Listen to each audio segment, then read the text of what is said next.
has been involved in government. He'll tell you his background.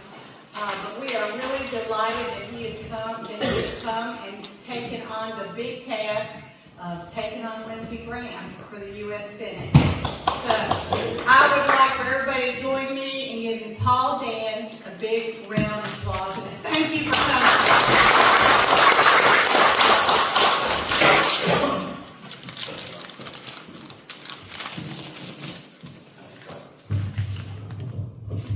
All right. Well, thank you very much, Amy. It's a pleasure to be with everyone here in Saluda tonight. Amy's right. I met her and my wife. We were at the Silver Elephant, and I really want to commend her because you have a great chairwoman there in terms of like working for this county. She said we're a small county, but it stuck in my mind that she was one of the most important people we met that night. And it's true, my wife, I learned the phrase outkick my coverage when we're talking about my wife, but she was a famous ballerina in New York City Ballet, most importantly a Carolina girl, and that's how I came to our great state. It ultimately is about God, family, country, and that's what I'm going to talk to you all about tonight. What I want to do for South Carolina, because that's ultimately what we need in the U.S. Senate, is someone who's focused on us, who's focused on making a better life here in South Carolina. So I'll tell you a little bit about me. I am many things. As Amy noted, I'm a dad of 5. We were up here in Anderson last week at the GOP, and it was very touch and go because Mary Helen was 40 weeks pregnant. And we lived down in Charleston. So I was happy she didn't have the baby that night, but she had the baby on Friday. So we ticked up from 4 to 5. I'm a Christian. That's number one.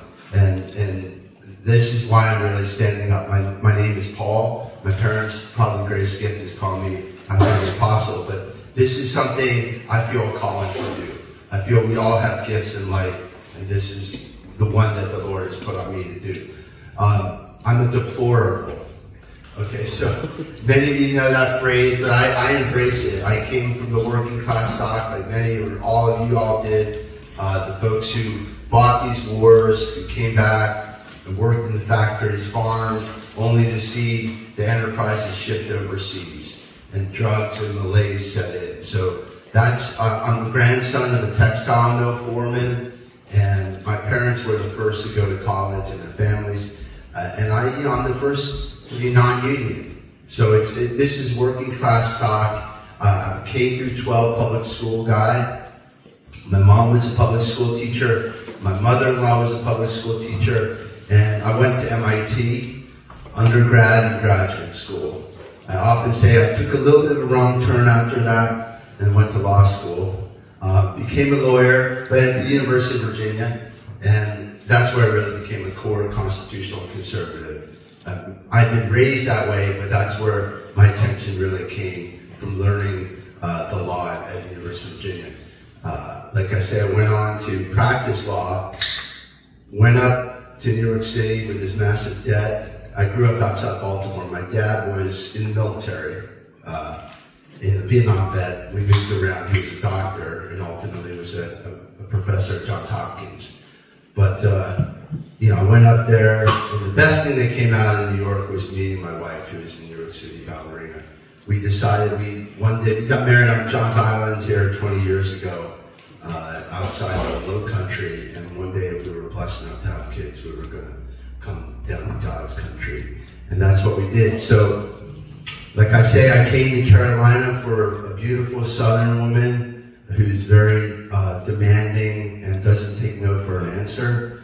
And I'm not talking about my wife, I'm talking about my mother-in-law. So, this is a very family, my mother-in-law, father-in-law, I say they escaped communism and they settled here in South Carolina. And people are usually ask me, what Soviet bloc country did they escape from? What was their story? And I was like, I don't know, they were in Charlotte, and when they retired, they moved over to Rock Hill. They escaped Mecklenburg County. But it really is communist up there. I hate to say it, this is kind of the way things are rolling. And my in-laws came down, and we really enjoyed it, and the whole family just kind of resettled here in South Carolina. So my wife's family, you know, they're here from the Jamestown colony. You know, they came over 400 years ago, but they've been, you know, true Southerners, and it was an honor to come down and really build a family here. So now we're on 5 kids. I like to say I came here 2.5 kids ago. But this is our home. This is what we're fighting for. And I really believe that we have so much resources. Y'all live in one of the most blessed places in the country, for that matter, let alone the earth. But we should be doing a lot better than we are. And that's because we have a U.S. Senator in Lindsey Graham who long ago gave up on caring about us. He doesn't even come home anymore. Probably hasn't come home in decades. But the reality is, what is home for him? And home for him is Washington, D.C. So what I really want to tell you about is my vision for South Carolina, what we can do, and it's 3 parts. And I'll start with one major thing, an image, is Georgetown Paper. I don't know if y'all know about Georgetown Paper, but that's a paper mill that was operating for the last 90 years. That just recently shut down, 700 jobs lost.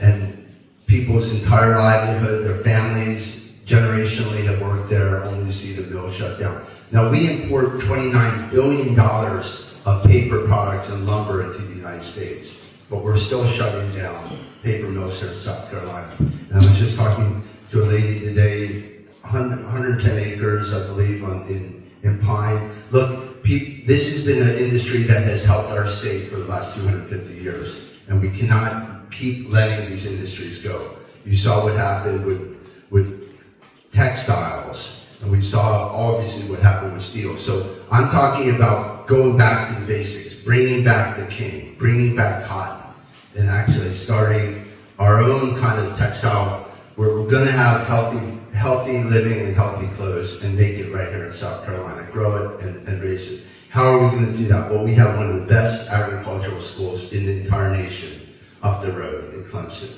And part of the challenge will be developing healthy 21st century agriculture. So, keep in mind what happened with Georgetown is that we have technology and we have resources, but we end up sending billions abroad, hundreds of billions. And our own senator, you've never seen him take to the TV and pound the table like, I want more money for Saluda. I want to take care of this downtown. I mean, I drove through downtown, folks. Like, that's worse than what looks like in Ukraine. And we're sending $300 billion to Ukraine. How about revitalizing downtown Saluda? That's when I'll tell you how we're going to do it. Because this is a project that is ultimately going to give this next generation a piece of the pie. What's happened now with Lindsey Graham and the rest is they went to Washington and they spent the inheritance. When he went to Washington, it was $5 trillion. Now it's $39 trillion. And our kids can't even get out of their parents' basement. That's a problem. So my proposals are threefold. First, I want to put shop class back in every middle and high school. Okay? This is so important. We all went to school probably at a time when they had wood shop, metal shop, drafting, and you learned early on to work with your hands. That got moved out in middle school under Obama, and it's only until high school when people start learning trades. That is a major mistake. We have AI coming on. I talked to all the kids in schools at Anderson University, all around the place, and they're worried that whether they'll have a job in 5 years. Because even these high-performing majors, it's uncertain. They want to ship, either they want to bring in H-1B visa students to do the jobs, or they want to put that on an AI track. So learning to work with your hands is a skill for life, and it's something where we can obviously direct so many people to plumbing, to HVAC, to electric, things that welding, things that would actually help us build our industrial might, and for that matter, our defense industrial complex. When we build a sub here in South Carolina, they literally have to fly in welders from Turkey and Romania because we don't have enough local people who know how to weld, and that's outrageous. So I want to focus on 21st century industrial skills. I want to give 2 years of free tech education to kids who graduated high school. That's a route, so they don't have to go into debt to learn how to be a medical tech. They don't need to go into debt to learn how to weld. These are things that, instead of paying Ukrainians retirements, we're going to get the kids, the next generation, into jobs and professions that are going to help rebuild the state. Our state is falling apart. Our roads are the worst in the country. The bridges are literally falling down. We were building roads in Afghanistan with Lindsey Graham. We're building roads in Iraq. We're building roads in Ukraine. And the bridges here in Saluda County are actually crumbling. That can't be anymore. We have to invest in our infrastructure. If we're going to invest in our infrastructure, we need the next generation to know how to do this and build it. So that's number one. Number two is a 21st Century Homesteading Act. This is exactly what I'm talking about. Resettling rural America. Towns like Saluda that once were prosperous because of the local agriculture have kind of withered on the vine. I want to restart this next generation in healthy agriculture. So if I tell you 144,000 acres, you might not understand what that represents, but 225 square miles, that's about 144,000 acres. That's the amount of land in South Carolina that's owned directly or indirectly by the Chinese. Okay? This should outrage everyone. The amount of Chinese-owned control of literally our own farmland. And it's also in the agricultural businesses. If you look at some of the major suppliers, the most notorious of which is the ham company, Smithfield Ham. But it's all up and down the food chain. This is a threat to our national security to have the Chinese involved with our food stock. They need to go. As U.S. Senator, one of the first things I'm going to do is move to basically seize that. You can't go and buy farmland in China. They don't permit us to do it. So we should not be permitting them to own farmland right here in South Carolina. I want to put that land into trust and basically push it out to this next generation in a way that they're going to be able to stand up a family farm, 150 acres, redo an old farmhouse, and then use high-tech methods that are being developed in Clemson to get away from very invasive chemicals like glyphosate. All this is going to produce healthy local agriculture where you literally maybe know your farmer, or you'll have farmsteads everywhere. And this is throughout the state. We can be a model state for the rest of the country. And how does this happen? We put the money directly into the pockets of the farmers. There's so many farmers today who don't know what to do next because their generation coming up after them doesn't want to take over the farm. And it's a terrible thing. You got 70, 80-year-old farmers who don't know what to do next. We need to train that next group and incentivize them to come in and make this transfer happen, but do it in a way that's going to be long-term and constructive. So that's the promise of the 21st Century Homestead Act. We're going to declare farm equipment, that critical infrastructure, and that's going to give us the power to do that. 3, a nationwide crime bill. We cannot live in fear in our own country anymore. Under Lindsey Graham, in the 32 years he was on watch, we were invaded by 20 million illegals. I want everyone, number one, going back, but 2, I want to make sure that crime here is dealt with, and kind of the 3 strikes you're out mentality, but it's more putting federal dollars into the hands of local law enforcement, letting them get more cops on the street and building presence here. So that's something we need to focus on. When life is safe again, families will prosper, they'll be able to come back into the downtowns. And look at urban America across the entire United States. Memphis, Atlanta, Baltimore, everywhere, Washington, Seattle, and LA. These are places where you're literally taking your life into your own hands when you go out. So we need to have a nationwide focus on crime. All this, I send it to you, will build us into the 21st century. We'll make a South Carolina that thrives for not only your kids, your grandchildren, but their grandchildren.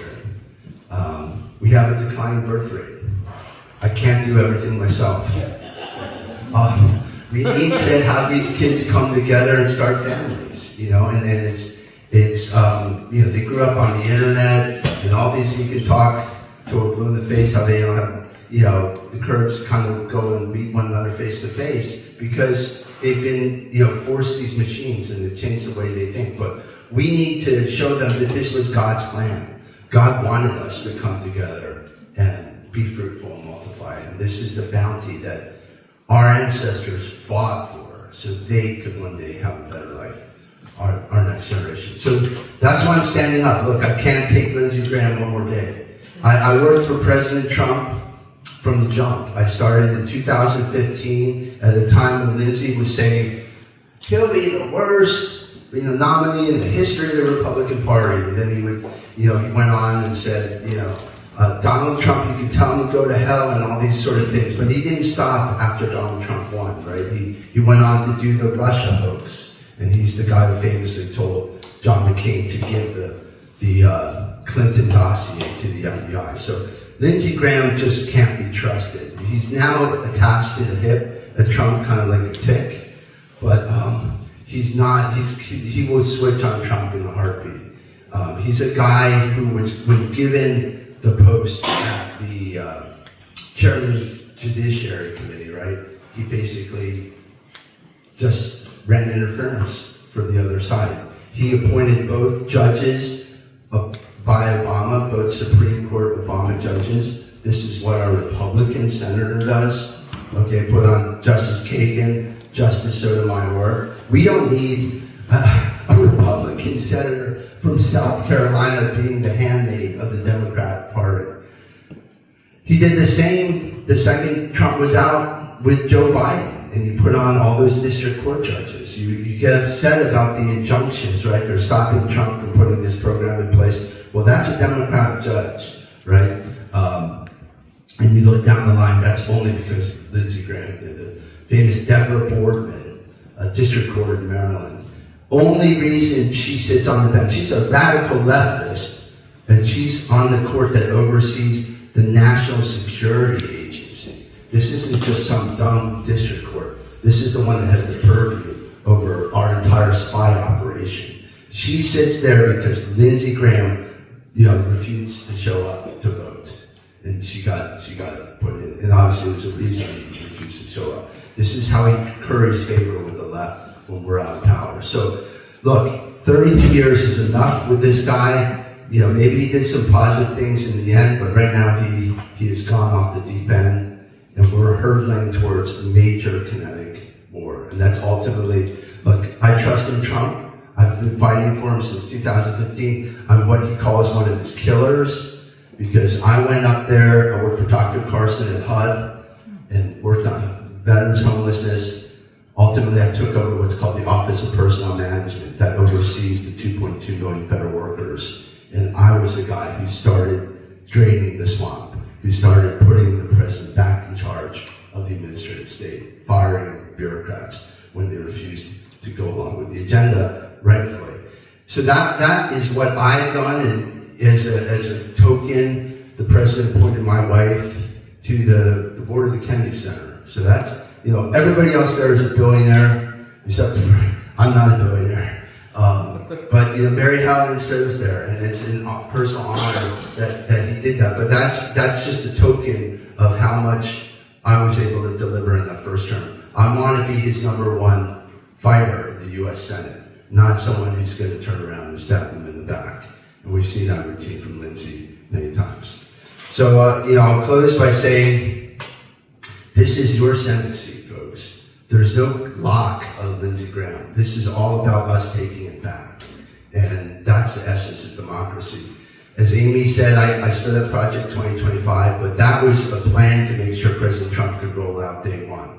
And he has many of those job ideas, whether it's USAID, you know, or getting the vets back, the servicemen and women who were drilled out because they didn't take the jab. Those are ideas that came from us that he was able to execute on. But so much is left to be done. I'm going to get Fauci in an orange jumpsuit. The man's a criminal. And Lindsey Graham has done nothing to do this. I'm going to get us answers on voting. I'm going to get you justice on Epstein. I will get to the bottom of what's going on. And of 2016, I was there in 2020. I saw the election steal with my own eyes down in Georgia. I fought for the president, and I could spend the rest of the evening telling you that story. But the bottom line is, if we don't get the SAVE Act done, all your efforts are really for naught.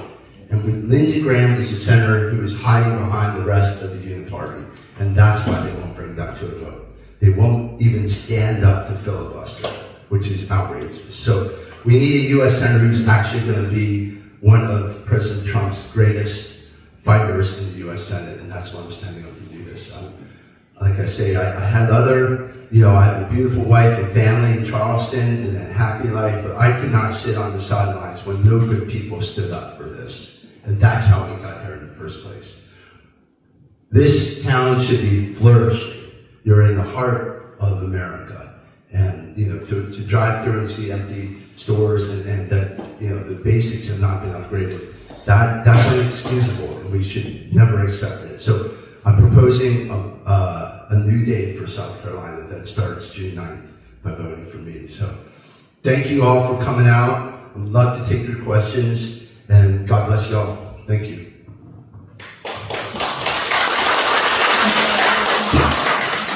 Yes, sir. I apologize for being late. I was in another meeting. Saluda County is an agricultural county, and I really appreciate what you're talking about, helping farmers. We have three things in Saluda County. We got cows, chickens, and trees. That's what we do. Now, the cows and chickens are doing fine, but the trees are not. Pulpwood industry is going the way of the textile mills. Sawmills are closing. You're down in Charleston, West Vaco has closed. And it's primarily because we're importing Chinese paper. So how can you help us with that? We have a lot of loggers. We have a lot of landowners that own timber that are about to get a really hard time. I know loggers going out of business. 100%. I know them that want to pass their business on to their children, but they can't because there is no business.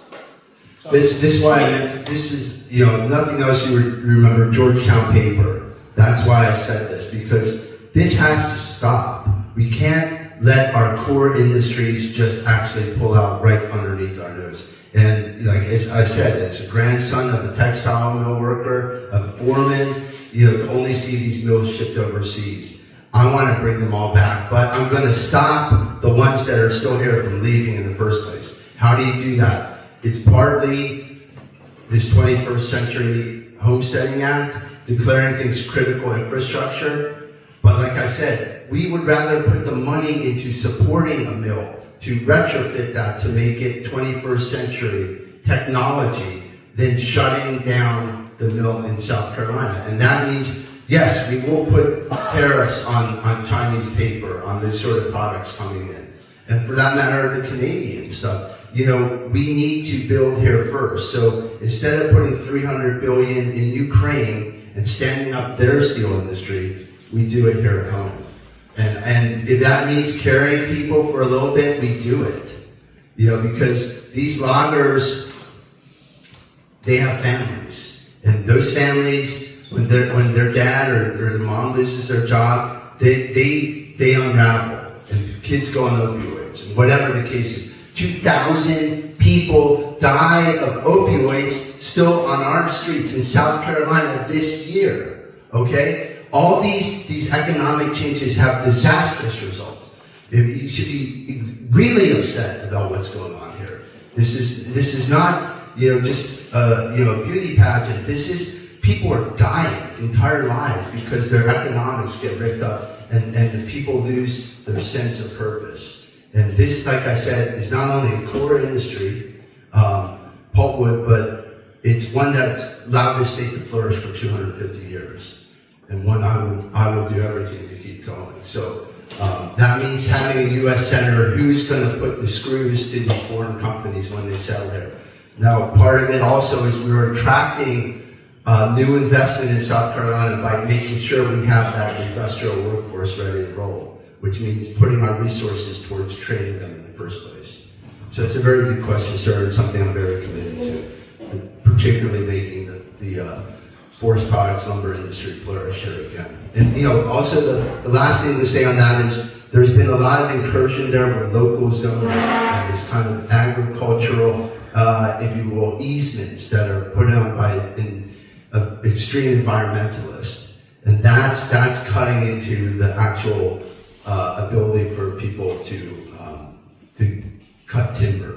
So that's another thing we need to really address on a national level about the importance of keeping our industries here.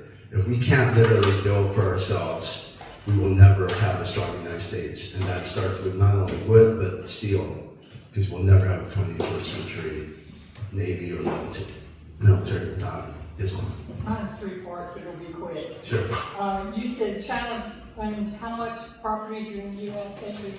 Estimates put it at 144,000. There's some variance on that, how they get to it, the USDA. But let's stipulate to say it's tens of thousands of acres across the United States, millions. And they've been bought and sold. It's basically all over the United States. So they're putting it by schools. Why, but they're also by military complexes. Obviously, the weather balloon got shot down over Horry County, but this is an actually invasion going on right underneath our nose. Is that 144,000 acres in South Carolina or across the country? My understanding is it sums to 144,000, whether that's all drawn from the USDA. But it's also these solar farms. It's things like we should never have solar farms on productive agricultural land. With Chinese-built solar components. If we're going to do that, build healthier stuff, but do it in former industrial areas where we can control that. So it's an amalgam of all this foreign control, but yes, it's a significant amount. Okay, part 2. You said that you wanted free tech schools for the first 2 years. Do we not already pay for tuition for students that graduate here in South Carolina from high school, that we pay their tuition to go to a 2-year technical school?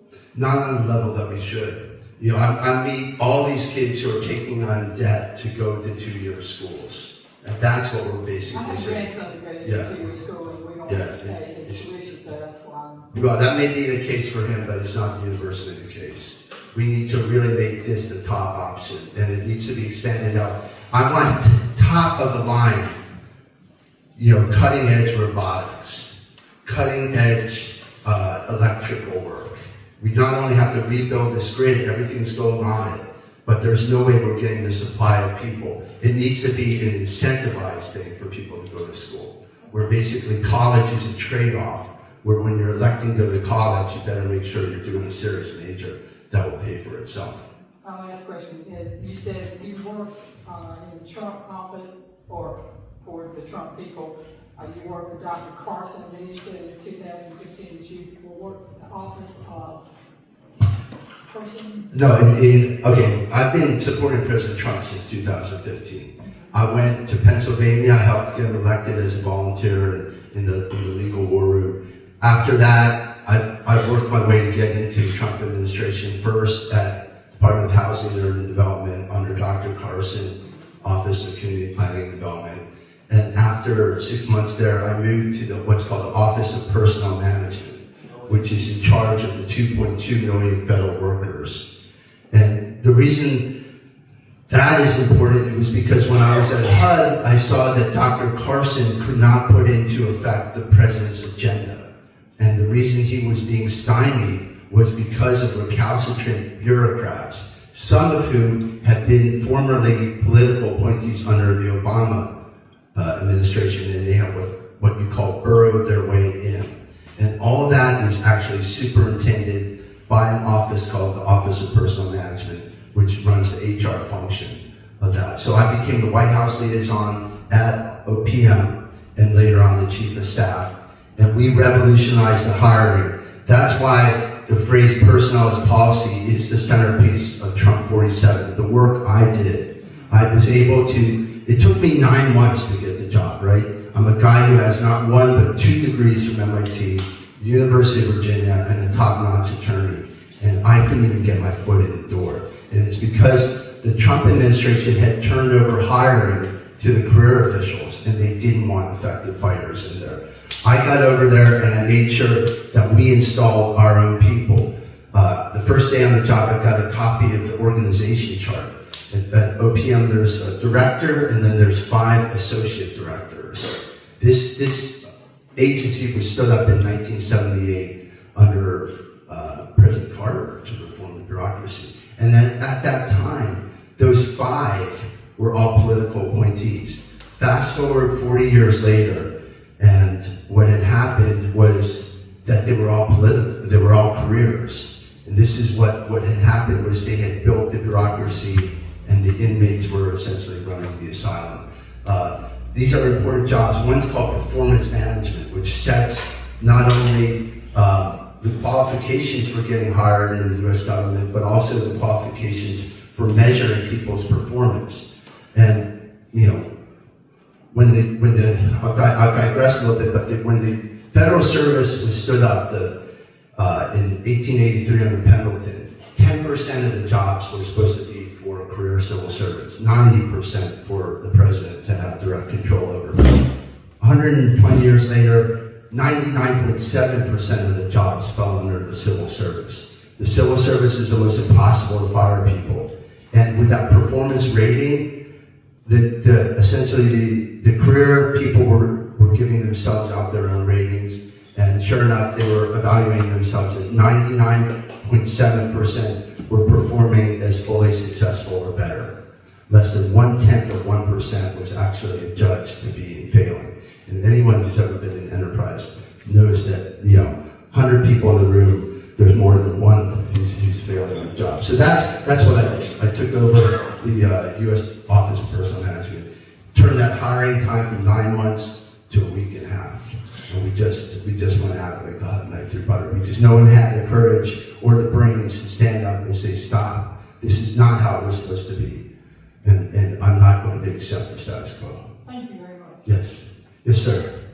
How important do you think it is for the Constitution to be changed so that President Trump can run for a 3rd term? Look, I mean, he is in his 3rd term, right? We all voted for him. No, I'm serious. Yeah, well, I'm serious. I want to know your opinion about that. look, I think he's probably the greatest president, obviously in my lifetime, maybe in the whole country. And, we can't have President Trump forever, though. This race, this is about generational Can we change. duplicate him Yeah. if Human cloning, that's a longer story. Look, I think that he's doing an incredible job. The man is really a force of nature. But no, I do believe the challenge in front of us as America First is to pass it to the next generation. That's why I'm standing up. Lindsey Graham, 32 years on the job, he's not the future. And we have to move to a generation that's going to have these plans, who's going to move forward, who's going to stop, America from falling apart. And that's what I've done. I've been effective as one of his top fighters, and that's why I'm standing up. I'm offering, I'm applying for a job for y'all. That's what this is. And look, that's the point. It's like you should be able to march in and say, Paul, this isn't getting done. This needs attention, and you should have the U.S. Senator who's on the job. And that's what I'm offering to you. So that I respectfully, I don't think it's going to be amended anytime soon. That's one of the problems with the U.S. Constitution. That's how we used to amend it. But this is what happened. The progressives realized that they could use the courts as improvidently amending the Constitution. And that's what the Progressive era did. They put activist judges on the Supreme Court that basically reinterpreted the document instead of having constitutional conventions. And Lindsey Graham, to this day, puts those people on the Supreme Court.